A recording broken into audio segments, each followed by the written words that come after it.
Hello and welcome to the Property Legacy podcast. We are back for season 4 and we are back with guests this season.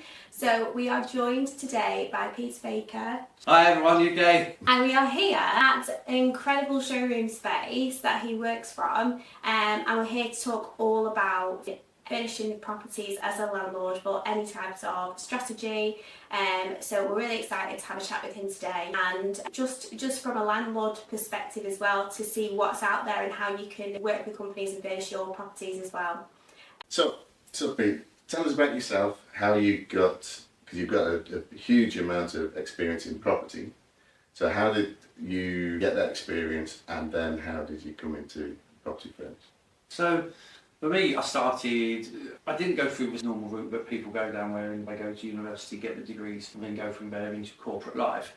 I went to college and I ended up getting myself a City and Girls qualification in plumbing, believe it or not, so I'm a qualified plumber. I do it, but I know all about it, which kind of makes it slightly helpful. But because I couldn't get work doing it after my apprenticeship, because I didn't drive, I took on a job basically working for Halifax. Right. At the time, so I was working in the mortgages department, which is quite good, doing applications and insurance, and then doing little bits and bobs like that throughout.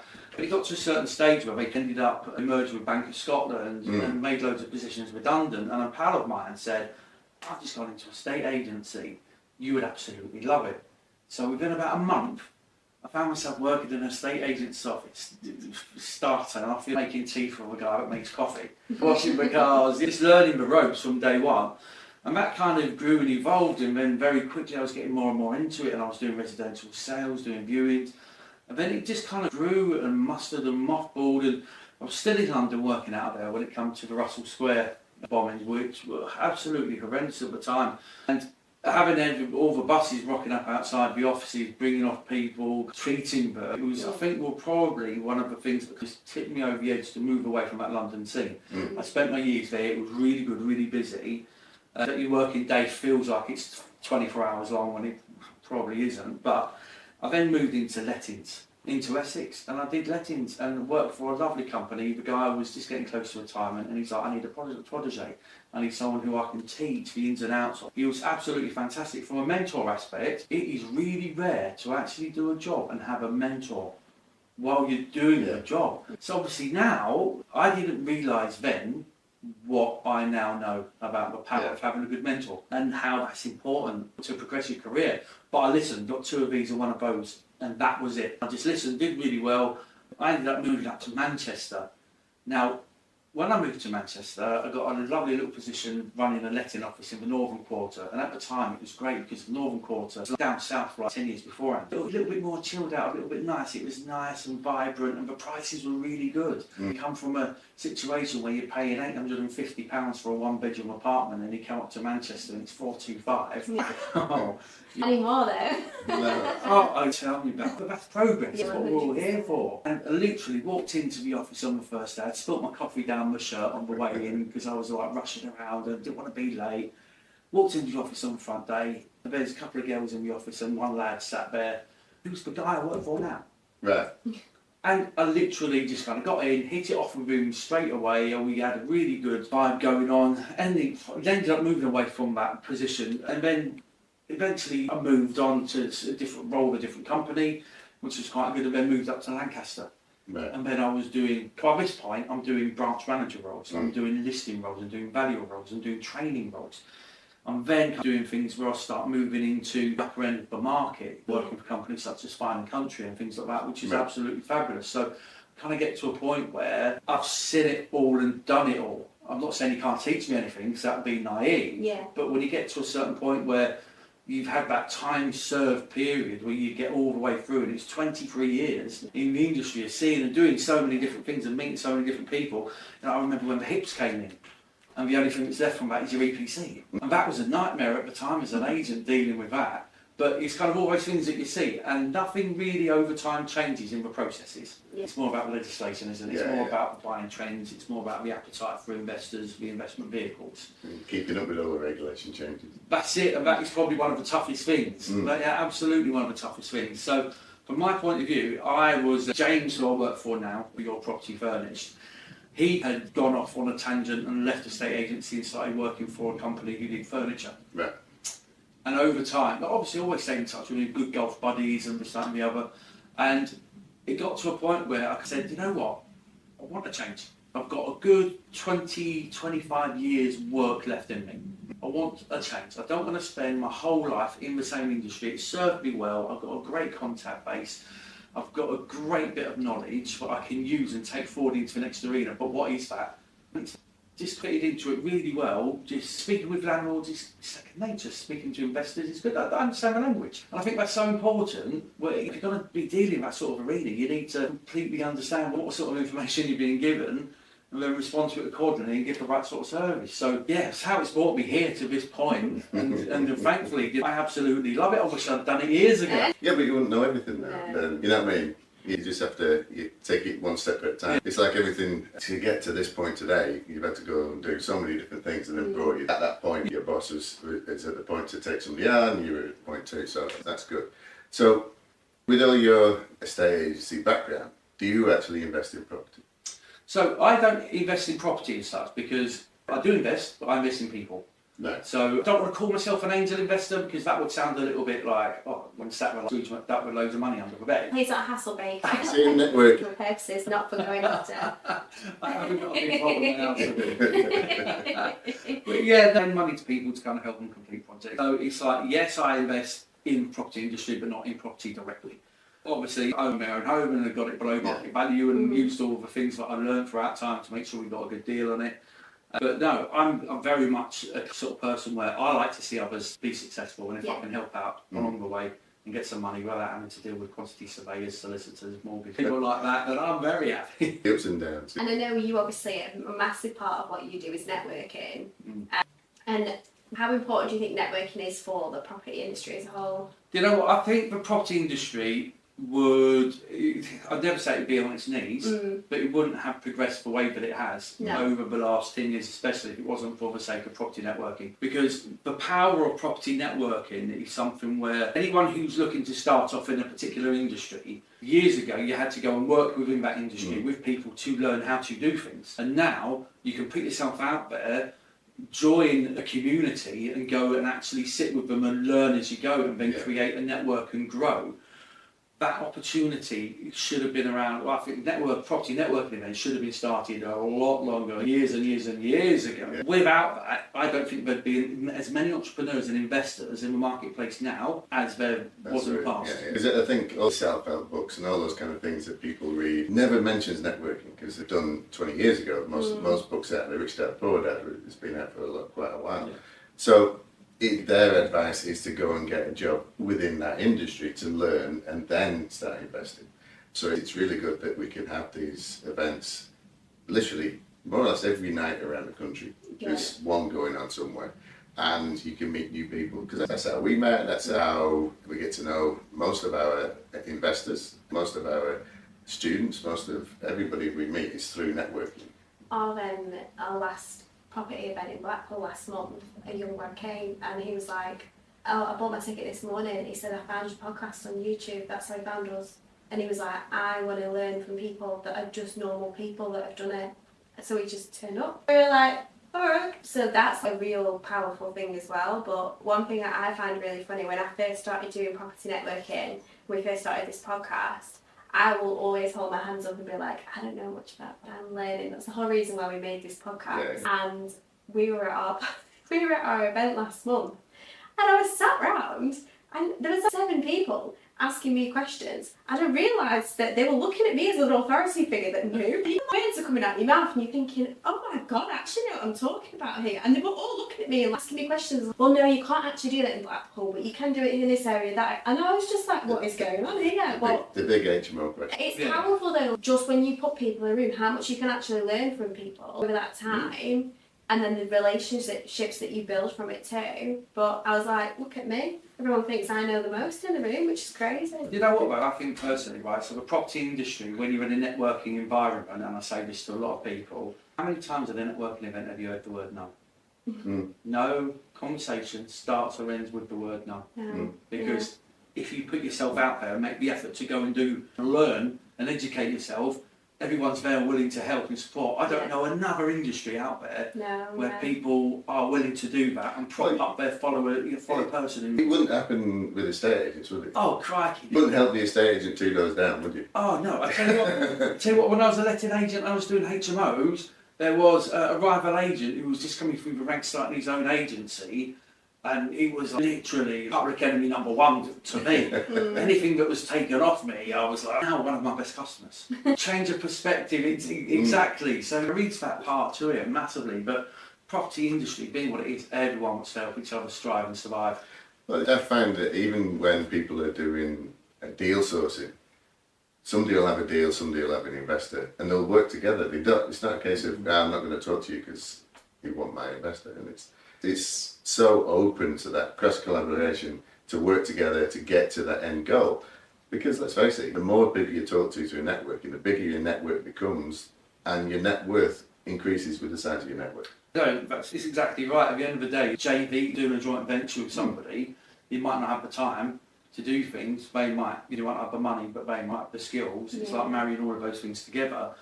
And I don't know any other industry yet again. Imagine a car sales company, and one says to the other, I haven't got enough money to buy some stock in. Do you mind lending me some cash and I'll give you a 5% return on your money? They'll be like, but investors help each other. So tell me all about Your Property Furnished.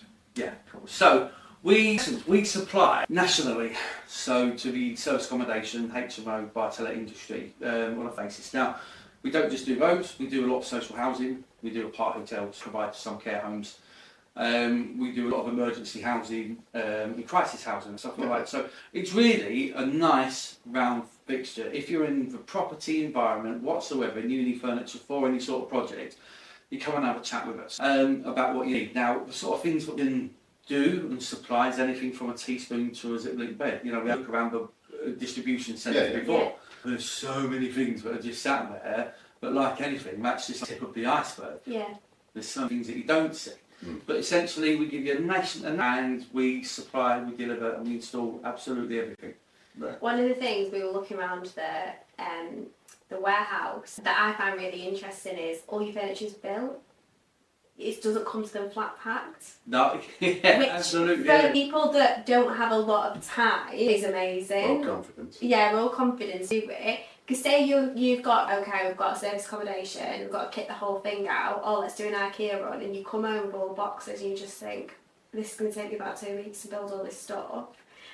So that's something where I was looking around, that's why I was like, everything's built, there's nothing that's flat packed here, everything's ready to literally put in somewhere and make it look like a home. Oh, absolutely. I always say, when I do the talks at various events up and down the country, I always say, one of the biggest USPs for us is that we save investors the most valuable commodity, which is absolutely. But one thing that you spend in it, go back.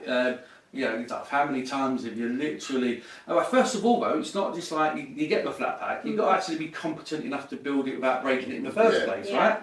Because so many people are like, I put this unit together, it's rubbish, right? It's only lasted a month. When you look at the back of it, they put the screw straight through the MDF of the back, and it isn't even met where it's meant to meet, and then it falls apart. So it's kind of thing still use flat pack furniture. Obviously I know it exists, I'm not naive, but literally save yourself a drive around town. Yeah. Those in IKEA are lovely. You get double dip on those if you go to IKEA twice, don't you? So save yourself a drive around town to actually go to all those places and then go and put it all together. But even if it's not you putting it together and you're paying a tradesman £150 or £200 a day to sit and put it together, a 4-bedroom HMO or 2-bedroom SA might take 2 or 3 days. Yeah. You spend £900 where you could just get it delivered, made. Already done, It's a brainer. Yeah. Good. We've spoken about you furniture for lots of different strategies. What would you say is the most popular customer that you work with day to day? Most popular customer? Or strategy. Yeah. So most popular strategy within kind of a day is still like the service accommodation industry. Yeah. Because it's one of those things wherein there's so much appetite for it. And I kind of always, as an agent, thought that was a bit weird all the time because we'd see a lot of properties disappear from the private rented sector. Private rented sector, a lot of properties disappear to then go for service accommodation. And it always fried my brain and baffled me as to how that was such a popular thing that people were more happy to spend like 160 quid a night staying somewhere that's 160 quid a week. Yeah. And why investors were turning to it. But when you actually start looking at the sort of stuff that's out there, it's absolutely from the service accommodation industry, and it probably takes up 70% of what we do. And that's a whopping lump. HMO close behind, but with anything we notice that appetites change and we see influxes, we see on a regular basis. Service accommodation is always up there, and the good thing though, it's just getting busier. Definitely busier. HMO's died off a bit, I think, recently. But there's too many things happening in the arena around us politically, which I won't go into, but there are too many things that are kind of stopping actually taking the next step. To do the HMO process, it's a lot easier to do the service accommodation because it's a business and it circumvents a lot of regulations. So, Years. You had like Simon Zucchi and Rich I've got more, and all these people are coming out of the woodwork because we've got social media. You see it all the time. You see kind of get rich quick schemes with property that some people then. They learn that actually it's a lot harder than it actually is. So if it was easy, everyone would be doing it. Yeah. Everyone would be doing it. I think the thing is as well, Buffett always says people want to get rich quick. They don't want to get rich over time. No. And that's, I think, a lot of the reason why a lot of people just drop and pick things up so very, because if it doesn't work, we'll just move on. But I think that's probably more a part of us actually living more of a throwaway society. Because we are very transient as kind of transient. Even like social media, one of those things where they had that around when I was a kid. I wouldn't have got anything done. If I wanted to know anything, off to the library. If my dad doesn't know, or my mum doesn't know, or my dad's not around, find stuff out. Now it's at the fingertips. But because of that, the way we consume stuff, how quickly do you get bored of a post? Doom scrolling. The 3,000 to 5,000 posts a day on average, and the average person uses their phone 7 hours a day. Wow, that's full time. It's a full-time job. And then, but a lot of people they'll say they've not got time to create social media content for their business. But then you ask them, go on your screen, go on your phone, and a lot of time is we consume much more than we create, and when we're consuming, we forget how much we've actually seen. Like if I you tell me 10 pieces of content you saw yesterday, you probably wouldn't be able to tell me. You probably be able to tell me about a funny dog or something that happened with someone's kid. Always or funny like, dogs. it's always like an animal. It's very rare that you can actually pinpoint and go, oh, actually that was because our attention spans are so tiny. So yeah, it's interesting. Definitely. But I think I've spoken at all the events we go to, or the 100%. seminars we're doing, because it helps then spread that kind of reach. I kind of feel like a company, like people sit there, well, furniture's not really sexy, is it? How can you do a talk about it? Well, it's something that not a lot of people on the speaking circuit talk about, and it's something that isn't really covered a lot out there. But at the same time, I go to events and do these talks, and people go, oh my God, I didn't know companies like you exist. But that's the thing, innit? You only know till it's there in front of you. And a lot of the times, like you say in the throwaway society, it used to be that you had a bed and it lasted forever, and furniture would be handed down to people. And now, since MFI days, it didn't really last another move, never mind. Lasted, so they've moved on. But I think the issue actually getting out there and talking to people is that people just don't realise what they don't know and what is out there. Because sometimes people are a little bit wary when you're dealing with online stores.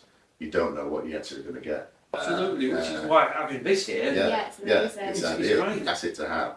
Because you can ground, but you can also have a look and have ideas about what you could do with your project. To be able to visualise it, because that's the hardest hardest thing that people have is trying to visualise. If you give them an empty property, most people wouldn't be able to visualise it.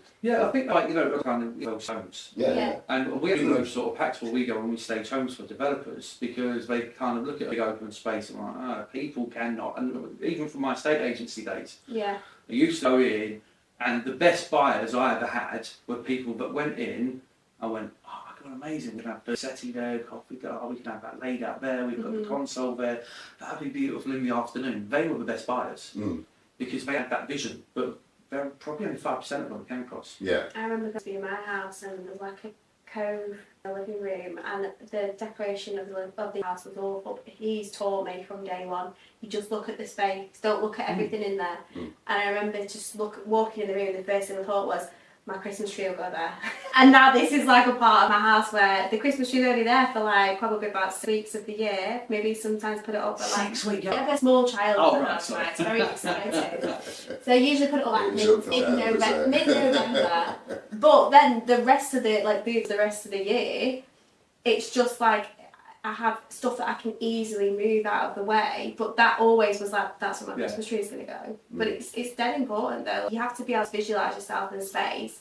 And I know you also do people as well. If there's something that they're looking for, tell us about that. A lot of people will presume, oh, I've been on the website, that's what they do and that's it. And it's not, so it's about what you can do for people. Yes, so would be kind of bespoke things we do, the things that we get in, the things you don't see on the website. I think if we had everything that we supplied and it was actually on the website, it'd become extremely overwhelming. Yeah. So when landlords look at the website, they kind of see, they see the sofas, they see the bits that it came from. But when you start looking under the surface at certain things that can be done, we've got a fantastic in-house interior designer. Now, she's brilliant, been in the industry for years and years and years. And literally, we have clients that come to us, especially with service accommodation properties, because everyone wants unique, everyone wants a niche. We find that more and more operators at the moment are actually having an identity. Which is permanently stapled in, and I think that's very important from a branding perspective. You don't have to have a company logo everywhere, but if you can look at a picture and go, you look at a bit of art and you go, oh, that's a Rembrandt. No, but it's the way that it's done. And I think a lot of VSA operators now want to have that identity with various signature pieces. And Lisa, our interior designer, is absolutely great at finding everything and anything. So say you come to me and you've got an open space and you go, right, I want something in there. I've been on Pinterest, or I stayed at a hotel here, there, and this is what I'm looking at. And you show us pictures, we'll start sourcing. She'll then start collating and curating and putting together something that matches your vision. Now, be warned though, doing stuff like that, champagne taste and lemonade are a thing that we come across a lot. So you've got to be doing stuff that's extremely bespoke to be fitting a budget like that. You've got to be prepared to pay a lot more for it. But the end product, at the end of the day, if you put more into the planning and getting it all dressed and done properly, you'll actually get a much higher return, because you'll get better occupancy rates, you'll get better rates on the night, and you'll find that, yes, it's a bit of a pain in the short term doing those things, but then over time you make your money back 10 times over. The sort of bespoke things, I kind of mentioned at an event, and someone said, I bet you can't get a black watch sofa. And we did. And we delivered 2.5 days. We had a fantastic, we did a Cotswolds, and it's on the talk that I do. I always put on it. A client come to us and said, I've got a sofa that I saw in XYZ provider, I won't say who it is. It's absolutely beautiful, but I don't want to pay their price. And I wanted it for a bespoke thing, and they don't do bespoke, they only do this, that and the other. So we cured the schematics for the particular sofa design and teamed up with our manufacturing division, and they made it and delivered it on budget for that client for what they needed. So it's not only that though, you see kind of you've got our wall we provide. If you've got a project coming on, so you've got it down in Blackpool and you're like, right, I want to celebrate everything. I want the Pepsi Max, I want Blackpool to want a picture of the trams and the seagulls fighting over a bag of chips. Which your seagulls in Blackpool are pretty much like on steroids, aren't they? You can saddle them. You can saddle them and ride them home, sort of thing, I know many people have had to have tetanus shots because they've been bitten by seagulls. And like that is a standard thing in Blackpool. Especially done. A few people. My niece got done by those. No, my niece. No, but the fact of the matter is, we can actually go and create bespoke canvases for you. So you give us the drawings, give us what you want, and we'll just rock up and we'll give you bespoke canvases. We did a project not that long ago for Team GB, the Taekwondo team, and we basically kitted everything out, and we did a Commonwealth and Olympic Games fights. Literally, so the GB athletic future of our country are staying in accommodation with the heroes on the walls. It's just little things like that. That is literally the tip of the iceberg. Anything that you want, or anything that your clients want, we can get hold of, and if we can't, there's a big problem. Very good. So what's your order Is there long waits for deliveries? What kind of things to expect when coming with yourselves? Yeah, so we always keep it simple, and I always kind of like using us as a cake because it's so simple. The hardest thing you've got to do is either just send us an email to kind of inquire about things and have a quick phone call and pay. That's the hardest thing that you have to do. So we always strive to have deliveries done within 7 working days. So it doesn't matter if you wanted a mattress, a double mattress, or a new bedside or a wardrobe, or whether or not you wanted, a full 4-bedroom house or 2-bedroom service accommodation property. I always say give us 7 days. That's mainly because, and obviously you've seen the distributions of things. We get everything in, we get it all prepped, we've got it all ready to send out, and then we have the logistical side of things where we then look at kind of mapping into the diary, make sure that we're not running around from head to tail. And we've got 4 or 5 vans out on the road all the time, so we can get around to everywhere and anywhere. With larger packages, we'll do them on one van, but say like somebody did want, I don't know, a mattress or something, it'll be a case of, we're in the area, then do it. Yeah. So the process is really nice and simple.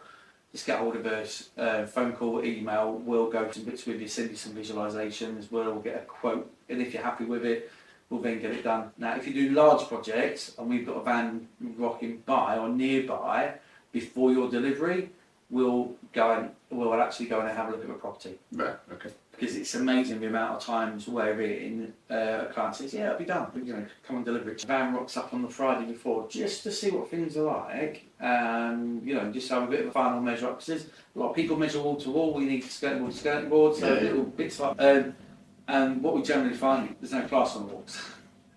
Or there's no door frames in, there's no kitchen in, and it's like, right, so we're going to deliver brand new furniture into a property that isn't quite ready, client's not going to be happy if it gets dusty. So then we just kind of map everything in on the install. It's really nice and simple. The guys go in because we kind of, we do it as well. So we put everything in the right rooms where it needs to go. They're trained, they've been doing it for years. The guys got a really good team with us. They map everything out and make it look aesthetically pleasing to the point where, if they at 10 in the morning to do your kit, you can get your photographer remove your bedding packs to do whatever later on in the afternoon, or if you buy your bedding packs from us, we'll make the beds before we go. Okay. And we put the canvases all, mirrors on the wall, we leave it ready for photographs. So it's a really nice, simple process. And have you got a minimum order quantity? How's it? So if I know you can deal with people who've got 40 essays and kitting out, but also if somebody's property, maybe it's the first time that they're doing an investment or a project, are those the types of people that you can help as well? Yeah, absolutely. You don't have to go full tilt, because I appreciate it, but a lot of people when they first get involved in property and we're doing their first project, it's a very it's an emotional thing. I know people say it isn't, but it is, because you want to feel as if you've made all you've done, I've done, made all those decisions and those little things, but we might not be able to source everything. So by all means, we're happy to provide the finishing touches and bits that people need. But the only thing that I say about that is, kind of like, if I'm desperate to get something in for tomorrow and we're not anywhere nearby, we might have to charge for delivery. Yeah, of course. It might not be efficient, but if they've got a couple of days to work with us, we can do that. I think it's very important, though, that something, just to mention, but something that we do find is a lot of the people that kind of, and this comes back to the earlier, a lot of the people who do their own furniture and put everything together on their first project don't do it afterwards. They don't afterwards, because they sit there and go, that was great, and they think in their head, it would take a day to do, when in fact, spend a week on it, and kills productivity for the week. They then get back and reflect and go, I should have just paid someone to do it. Yeah. It's like you're saying, emotional side. I think when we talk about property, we always say, don't get emotionally involved with the property, because in case somebody trashes it or whatever. But that's extremely difficult to do. Yeah. And especially on service accommodation, I found is comments and feedback from customers, and you get to heart. You can get wounded very easily. We had one that the hot in the sink was too hot and the cold was too cold. Wow. Yeah. So it happens in a service accommodation. We have a caretaker that lives downstairs. And he went upstairs to explain that you put them both on to create the temperature. And it was just down to that particular customer was new, and he had always got mixer taps. Right, okay, fine. You know what I mean? So it's like, so the hot is cold, it's really cold. It's like complaining from a holiday that's too much sand on the beach. Yeah, it's and we take a bit of the Cumbria, and it's but there was no nightclub to go to. It's like, but you're in a rural walking way. you're not going to have very much. But it's just, but you take, and that's something that a lot of property investors struggle with because they will get upset and try to deal with every complaint to work around. There's always going to be something that's out of your control, right? And Yeah. you can't ever spend your life getting upset or trying to change things that are out of your control. You've just got to kind of go, that's weird, it's not going to kill your business No. at the end of the day, but it's not a nightclub without, you know, not a massive Lake District. And I wonder how that would go down, you know. Yeah. Having like Coolville Ministry of Sounds at Lake Wyndham. To be fair, they probably love it. Yeah. And talking about, regardless of experience or project size and stuff, I know that you've got funding options, so do you want to talk a little bit about that? Yeah, absolutely. So what we often find is, and it happens more than you'll know from experience, when you stack a deal together, you get, you know, you find you have someone help you to get that, you then put your QS it, you get everything out, and then nothing ever goes to budget. No. There always has to be 12.5 to 15% contingency that people build in.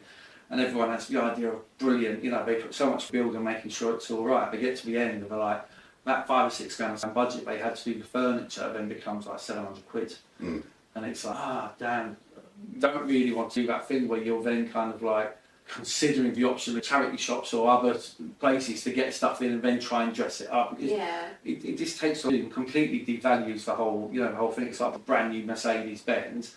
And the day you get it, just walking along the side of a key going, that looks good. You just wouldn't do it. So what we do is we've got some really good relationships with companies that actually do kind of lease finance and help out phenomenally well. Even more so if you're buying, or if people are buying in a limited company, which I hope that anyone that is actually taking that advice and is buying them in a limited company, there's so many different tax benefits, and that is one of them, because if you've got your furniture on lease or anything on lease that you're doing, even if you need to kind of get materials for you, putting it on there, it's 100%, you can write up a bit against your tax. Yeah. So what we generally find, you know, an average 2-bed costs £5,000. Yeah, so £5,000.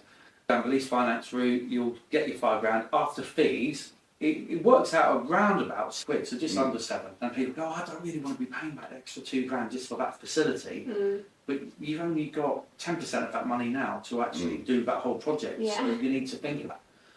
But what we don't think about is your 19 to 20% tax allowance that you get off those payments means that you can actually reduce the amount on paper that you're paying on interest. And I think if you had £5,000 over 5 years on lease finance, with most providers, it only works out that you're paying like a tenner a month as a facility fee per head.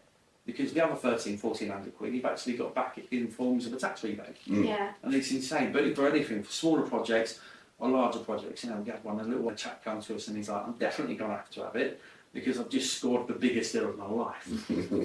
I've got student accommodation, Yorkshire, 59 units, four rooms in each unit, plus communals. When you start jotting out everything up, he's £200,000 plus. And that's a big chunk. That £200,000 is refurb money, you know. It's 3 or 4 houses in Blackpool. Oh, absolutely, yeah. So look, yeah, it works wonderfully, of course, and helps keep everything moving. And yeah, you know what, we've got people to work with, so that's the other thing. Excellent. Thank you so much for joining us today. We've absolutely loved chatting with you. Do you want to just talk to the camera and tell everyone the best way to get in contact with you if they need you? Absolutely. Right, so best way to get in touch with us is contact form available through our website, which is www.yourpropertyfurnished.co.uk. If you prefer to email, it's sales@yourpropertyfurnished.co.uk. I'm quite prominent on media, so if you're happier kind of reaching out on Facebook or LinkedIn, please do. We've got pages for both. I'm Pete Baker, business manager. You'll be able to find me on most platforms. Yeah, and you'll also find Peter just about every networking meeting in the country. Very well networked. Yeah. Well, thank you for that. So thanks for listening or watching. As usual, we'll be back in 2 weeks' time, and hopefully then we'll have a new investor and looking at their project. You can find us on YouTube, Spotify and Apple Podcast. Our website is www.propertylegacypodcast.co.uk, and we'll put Peter's contact details and Your Property Furnished details in the bio below. Thank you. Thanks. Bye-bye.